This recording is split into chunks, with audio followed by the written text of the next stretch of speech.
നമഃ ശിവായ ശാന്തായ ശുദ്ധായ പരമാത്മനി സച്ചിദാനന്ദരൂപായ ദക്ഷിണാമൂർത്തേ നമഃ. ഇന്ന് നമ്മളിവിടെ പ്രതിപാദിക്കാൻ പോണത് മുഹൂർത്തത്തിനെ കുറിച്ചാണ്.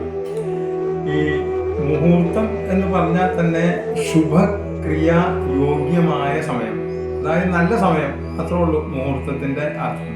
ഇത് പകല് 15 മുഹൂർത്തം, രാത്രി 15 മുഹൂർത്തം, അങ്ങനെ 60 നാഴികയ്ക്ക് ഈ 2 നാഴിക വച്ചാണ്. ഈ 2 ഒരു നാഴിക എന്ന് പറഞ്ഞാൽ 24 മിനിറ്റ്, 2 നാഴികയാണ് ഒരു മുഹൂർത്തം, 48 മിനിറ്റ്. അങ്ങനെയാണ്. ഇപ്പൊ രാത്രി മുഹൂർത്തം അങ്ങനെ എടുക്കാറില്ല, പകൽ മുഹൂർത്തം എടുക്കാറുള്ളൂ. പണ്ട് രാത്രി മുഹൂർത്തം വിവാഹത്തിനൊക്കെ എടുത്തിരുന്നു, ഇപ്പൊ അങ്ങനെ എടുക്കാറില്ല. പിന്നെ ചില ആൾക്കാർ വരുമ്പോ ചോദിക്കും, അമ്പലത്തിലാണ് കല്യാണം, അപ്പോ മുഹൂർത്തം നോക്കണം. പക്ഷെ സത്യത്തില് അമ്പലത്തിൽ വിവാഹത്തിന് വിധിയില്ല. ഇപ്പൊ ഗുരുവായൂർ അമ്പലത്തിൽ വിവാഹം കഴിഞ്ഞ് വരണ വഴിയാണ് വണ്ടി ഇടിച്ച് ആൾക്കാരൊക്കെ മരിച്ചു പോകണം. അപ്പോ മുഹൂർത്തം എന്ന് പറഞ്ഞാൽ നല്ല സമയം. ഇപ്പൊ ഒരു കുട്ടി ജനിച്ചു കഴിഞ്ഞാൽ നിങ്ങൾ ഒരു സമയം തന്നു കഴിഞ്ഞാൽ ആ സമയത്തെ നമുക്ക് ഗ്രഹനില ഉണ്ടാക്കാൻ പറ്റുള്ളൂ. പക്ഷെ ഒരു വിവാഹ മുഹൂർത്തത്തിന് നിങ്ങളൊരു മുഹൂർത്തം എടുത്തു തരാൻ പറഞ്ഞാൽ നമുക്ക് ഏറ്റവും നല്ല സമയം നമുക്ക് ഉണ്ടാക്കിയെടുക്കാം. എല്ലാ ഗ്രഹങ്ങളും എവിടെ നിൽക്കുന്നു, എങ്ങനെ നിൽക്കുന്നു എന്ന് പറയണമല്ല, അതിനകത്ത് പറയണ പോലെ തന്നെ 8 ശുദ്ധായിരിക്കണം, 12 ശുദ്ധായിരിക്കണം. വിവാഹ മുഹൂർത്തത്തിന്റെ 12 ചൊവ്വ നിന്ന് കഴിഞ്ഞാൽ, ചന്ദ്രൻ ഈ 2ാം ഭാവാദിനോട് ചൊവ്വ 12 നിന്നാൽ വൈധവ്യമാണ്. അത് ഡെഫിനറ്റ്. ചൊവ്വയുടെ ആധിപത്യം ഒന്നുള്ള വിഷയമല്ല. ചൊവ്വ 12 നിന്നാൽ വിവാഹ ഈ നമ്മുടെ വൈധവ്യമാണ്. അപ്പൊ ഇതെല്ലാം നോക്കിയിട്ട് എങ്ങനെ വരണം. ഇപ്പൊ 4 ഇന്ന പോലെ വന്നു കഴിഞ്ഞാൽ, 4 ശനി വന്നു കഴിഞ്ഞാൽ ഈ പ്രസവിച്ചു കഴിഞ്ഞാൽ മുലയിൽ പാലുണ്ടാവില്ല. ചില ആൾക്കാർ പറയണം പാലില്ല കേട്ടോ കുട്ടിക്ക് കുടിക്കാൻ. അത് ഇങ്ങനെ വന്നു കഴിഞ്ഞാൽ അങ്ങനെ സംഭവിക്കും. അതുപോലെ ഒരുപാട് കാര്യങ്ങളുണ്ട്. അപ്പോ മുഹൂർത്തം എന്ന് പറഞ്ഞാൽ നല്ല സമയം, അതാണ്. ആ നല്ല സമയം എടുത്ത് പറഞ്ഞു കഴിഞ്ഞാൽ ഇപ്പൊ വന്ന ആൾക്കാർക്ക് ഞായറാഴ്ച കിട്ടണം, ഒരു ദിവസം കിട്ടണം, ഇതൊക്കെയാണ് പറയണത്. അപ്പൊ അങ്ങനെയുള്ള കാര്യങ്ങളല്ല. ഇപ്പോൾ ഒരു ജ്യോത്സ്യൻ പറയണ മുഹൂർത്തം, നല്ല മുഹൂർത്തം, അവിടെ ആഴ്ചകളും ഒന്നും നോക്കാണ്ട് നല്ലതാണ്, നന്മയാണ്, വരാൻ പോണ കാര്യത്തിന് നന്മയാണ് നിങ്ങൾ ആഗ്രഹിക്കണമെങ്കിൽ അവർ പറയണ മുഹൂർത്തം. നമ്മളെയൊക്കെ സംബന്ധിച്ച് നമ്മൾ പറയണ മുഹൂർത്തമാണെങ്കിൽ നമ്മൾ മുഹൂർത്തം എടുത്തു കൊടുക്കും. ചില ആൾക്കാർ അങ്ങനെയല്ല. അവർ പറയണ മുഹൂർത്തം എനിക്ക് ഇത്ര മണിക്കൂർ മുഹൂർത്തമോ ശരി പിടിച്ചോ, അങ്ങനെ അത് പാടില്ല. വിവാഹത്തിനും എല്ലാ സാധനങ്ങൾക്കും അങ്ങനെ വേണം. ഇപ്പൊ ദൈനംദിന ജീവിതത്തിൽ എല്ലാ കാര്യങ്ങൾക്കും മുഹൂർത്തമുണ്ട്. അതായത് ഇപ്പൊ വിവാഹ മുഹൂർത്തം, യാത്രാ മുഹൂർത്തം, വിഷ്ണുബലി നടത്താൻ, അതുപോലെ പണ്ട് പ്രസവ മുറിയിലേക്ക് കയറാൻ, മനസ്സിലായില്ലേ, നാമകരണത്തിന്, പിതൃഗ്രഹ ഗമന മുഹൂർത്തം, സ്തന്യപാന മുഹൂർത്തം, കുട്ടിക്ക് പാല് കൊടുക്കാൻ ഉള്ള മുഹൂർത്തം, അതുപോലെ പശുവും പാല് കൊടുക്കാൻ, സ്നാന മുഹൂർത്തം, വയമ്പ് കൊടുക്കാൻ, തൊട്ടിലിടാൻ, കുട്ടിയെ പുറത്തേക്ക് കൊണ്ടുപോകാൻ, അങ്ങനെ എല്ലാത്തിനും മുഹൂർത്തം.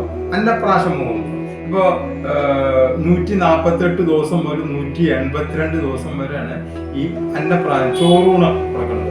അത് 7 മാസം കഴിഞ്ഞ് കഴിഞ്ഞാൽ പിന്നെ സമയമൊന്നും നോക്കണ്ട, നമുക്ക് ഇഷ്ടമുള്ള നല്ലൊരു ശുഭവാരത്തിൽ അത് കൊണ്ടുപോയി കൊടുക്കാം.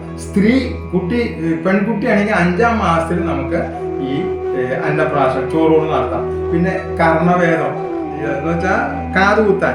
ഇപ്പോ പുത്രനാണെങ്കിൽ ആദ്യം ഇടത്തെ കാത് കുത്തുക, പെൺകുട്ടിയാണെങ്കിൽ വലത്തെ കാത് കുത്തുക. അങ്ങനെ അത് സ്വർണം വെള്ളി സൂചി കൊണ്ടുള്ള. പണ്ട് ഇന്ന് ആശുപത്രിയിൽ പോയിട്ട് ടക്കെന്ന് അടിച്ച് ഗണ്ണടിച്ചാണ് ചെയ്യണത്.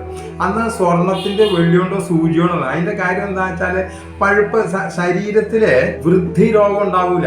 എന്തെങ്കിലും ഇതായി കഴിഞ്ഞാൽ പഴുക്ക് അല്ലെങ്കിൽ അങ്ങനത്തെ രോഗങ്ങൾ ഇത് വെച്ച് ചെയ്ത് കഴിഞ്ഞാൽ ഉണ്ടാവൂല എന്നുള്ള വിശ്വാസത്തിൽ അങ്ങനെ ചെയ്യാം. പിന്നെ മൂക്ക് കുത്താൻ, വിദ്യാരംഭത്തിന്, വസ്ത്രധാരണത്തിന്, ആഭരണം മേടിക്കാൻ, സ്വർണം മേടിക്കാൻ പോകാൻ, പൊന്നുരുക്കാൻ എന്ന് വേണ്ട വ്യായാമം ചെയ്യാൻ, പുതിയ വാഹനത്തിൽ കയറാൻ, അതുപോലെ ക്രയവിക്രയത്തിന് മുഹൂർത്തം, ജ്യോതിഷം പഠിക്കാൻ, വാദ്യോപകരണങ്ങൾ പഠിക്കാൻ, അനന്തര അവകാശം കൊടുക്കാൻ, കേസ് കൊടുക്കാൻ, മൈത്രി ബന്ധത്തിന്, അതുപോലെ സർവ്വവാസ്തു വിക്രയ മുഹൂർത്തം, മേടിക്കാനും വിൽക്കാനും, പിന്നെ വ്യാപാര മുഹൂർത്തം, ഭൂമി വാങ്ങാൻ, പിന്നെ കടം കൊടുക്കാൻ, കടം മേടിക്കാൻ, ബാങ്കിൽ സ്വർണം കൊണ്ടുവന്ന് വയ്ക്കാൻ, എടുക്കാൻ, എന്തിനു വരണം, മോഷണത്തിന് വരെ മുഹൂർത്തം നോക്കാം.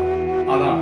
അപ്പൊ ഓരോന്നിനും ഓരോ പാപം. മോഷണത്തിനാണെന്നുണ്ടെങ്കിൽ തീക്ഷ്ണ നക്ഷത്രങ്ങളായിരിക്കണം, അതുപോലെ ചൊവ്വ ശനി ദിവസങ്ങളായിരിക്കണം. അത് സമയം നോക്കി അങ്ങനെ പോകും. 6-ാം ഭാവം അതിൻ്റെ നോക്കി, അതുപോലെ ഓരോന്നിനും ഓരോ ഇതുണ്ട്. വിവാഹമുഹൂർത്തത്തിന് 7-8 നോക്കണം, ശുദ്ധമായിരിക്കണം.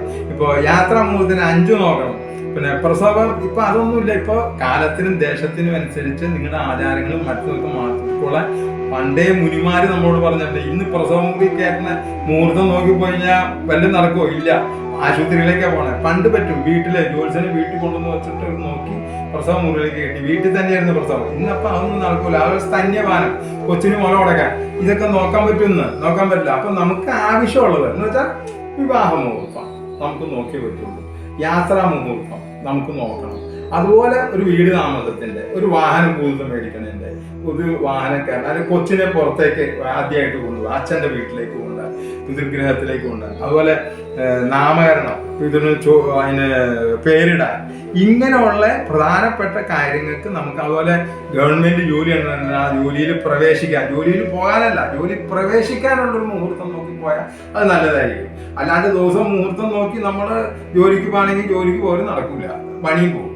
അപ്പോൾ അങ്ങനെയുള്ള കാര്യങ്ങളിൽ നമ്മൾ ബുദ്ധിപൂർവ്വം അത് ചെയ്ത് നല്ല പരിചയസമ്പന്നനായ ഒരു ജ്യോത്സ്യനെ കണ്ട് അതൊക്കെ ചെയ്തു കഴിഞ്ഞ് കഴിഞ്ഞാൽ നമ്മൾ ചെയ്യുന്ന പ്രവൃത്തിക്ക് നന്മകൾ വരാനും അത് നല്ല രീതിയിൽ നടക്കാനും എല്ലാം ഉള്ള യോഗങ്ങൾ ഉണ്ടാവും. ഈ സർവാർത്ഥ സിദ്ധി മുഹൂർത്തങ്ങൾ എന്ന് പറഞ്ഞ ഒരു സംഭവമുണ്ട് ഈ മുഹൂർത്ത വിഷയത്തിൽ. നമ്മുടെ ഈ മുഹൂർത്തങ്ങൾ എന്ന് പറയുന്നത് എന്ത് മുഹൂർത്തമായാലും അത് ഏത് വിഷയത്തിലായാലും നമ്മുടെ മുനിവര്യന്മാർ പറഞ്ഞു വച്ചേക്കുന്നത് മനുഷ്യന്റെ നന്മയ്ക്കും പ്രകൃതിയുടെ നന്മയ്ക്കും വേണ്ടിയാണ്.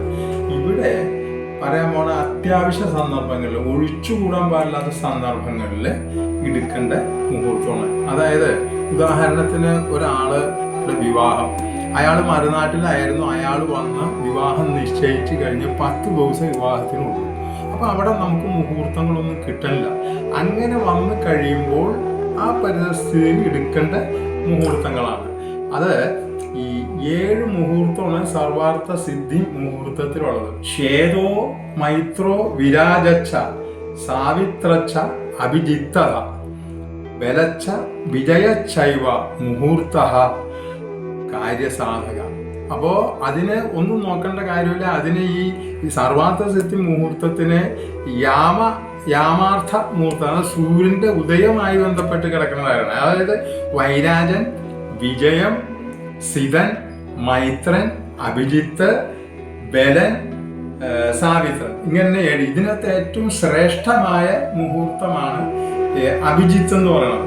അപ്പോൾ ഈ അഭിജിത്ത് മുഹൂർത്തം എന്ന് പറയുന്നത് സൂര്യോദയത്തിന്റെ കൂടെ 5 മണിക്കൂർ 36 സെക്കൻഡ് കൂട്ടിക്കഴിഞ്ഞാൽ അഭിജിത്ത് തുടങ്ങണ സമയമായി. വീണ്ടും മുഹൂർത്ത സമയമായ 48 മിനിറ്റ് കൂട്ടിക്കഴിഞ്ഞാൽ അത് അവസാനിക്കുന്നു. അതുപോലെ എല്ലാം അങ്ങനെയാണ്. വൈരാജം എന്ന് പറഞ്ഞാൽ 4 മണിക്കൂർ കൂട്ടണം സൂര്യോദയത്തിന്റെ കൂടെ. അതുകൊണ്ടാണ് യാമ മുഹൂർത്തം എന്ന് കൂടി പറയുന്നത്. പിന്നെ ഈ അഭിജിത്തിനെ കുതൂഹം എന്ന് പേരുണ്ട്, കുതൂവ അതും പറയും. അപ്പൊ എല്ലാ വിജയം എന്ന് പറഞ്ഞാൽ 8 മണിക്കൂർ കൂട്ടുക. സിതൻ എന്ന് പറഞ്ഞു കഴിഞ്ഞാൽ വെറും 48 മിനിറ്റ് കൂട്ടിക്കഴിഞ്ഞാൽ അത് തുടങ്ങുന്ന സമയം വീണ്ടും 48. ഒരു മുഹൂർത്തത്തിന് സമയം 24 മിനിറ്റ് പ്ലസ് 24 മിനിറ്റ്, 2 നാഴികയാണ്. ഒരു നാഴിക 24 മിനിറ്റ്, അങ്ങനെ 48 കൂട്ടിക്കഴിഞ്ഞാൽ അത് കിട്ടും. അഭിജിത്ത് എന്ന് പറഞ്ഞാൽ നേരത്തെ പറഞ്ഞല്ലോ. ബലൻ എന്ന് പറഞ്ഞാൽ 7 മണിക്കൂർ 12 മിനിറ്റ് കൂട്ടിക്കഴിഞ്ഞാൽ ബലൻ എന്ന് പറയുന്ന മുഹൂർത്തം തുടങ്ങുന്നത് കിട്ടും. 2 നാഴിക കൂട്ടിക്കഴിഞ്ഞാൽ അവസാനിക്കണം. സാവിത്രം എന്ന് പറഞ്ഞാൽ 3 മണിക്കൂർ 12 മിനിറ്റാണ് ഇത് കൂട്ടുന്നത്. പിന്നെ ഇതിനകത്ത് പ്രധാനപ്പെട്ട ഒരു കാര്യം, അത്യാവശ്യ സന്ദർഭങ്ങളിൽ അല്ലാണ്ട് ഈ മുഹൂർത്തങ്ങൾ എടുക്കാൻ പാടില്ല. കല്യാണം നിശ്ചയിച്ച 1 കൊല്ലം കഴിഞ്ഞാൽ കല്യാണം എന്നുണ്ടെങ്കിൽ ഈ മുഹൂർത്തം എടുക്കാൻ പാടില്ല. അങ്ങനെ എടുത്തു കൊടുത്താൽ മുഹൂർത്ത കർത്താവിനും മുഹൂർത്തം എടുത്തു കൊടുക്കുന്ന ജ്യോത്സ്യനും ദുരന്തങ്ങൾ ഉണ്ടാവുന്ന പറയുന്നത്. അപ്പോൾ നിർബന്ധമായും അത്യാവശ്യ സന്ദർഭങ്ങളിൽ മാത്രം എടുക്കേണ്ട മുഹൂർത്തമാണ് ഇത്. അടുത്ത പ്രാവശ്യം നമ്മൾ പറയാൻ പോണ വിവാഹ പൊരുത്തം ശാസ്ത്രീയ വസ്തുക്കൾ, വിവാഹ പൊരുത്തങ്ങൾ ശാസ്ത്രീയ വസ്തുക്കളുടെ 2 ഭാഗമായിട്ട് പറയാനുള്ള ഒരു ഇതാണ് നമ്മൾ തീരുമാനിച്ചിരിക്കുന്നത്. അപ്പോൾ എല്ലാവർക്കും നമസ്കാരം.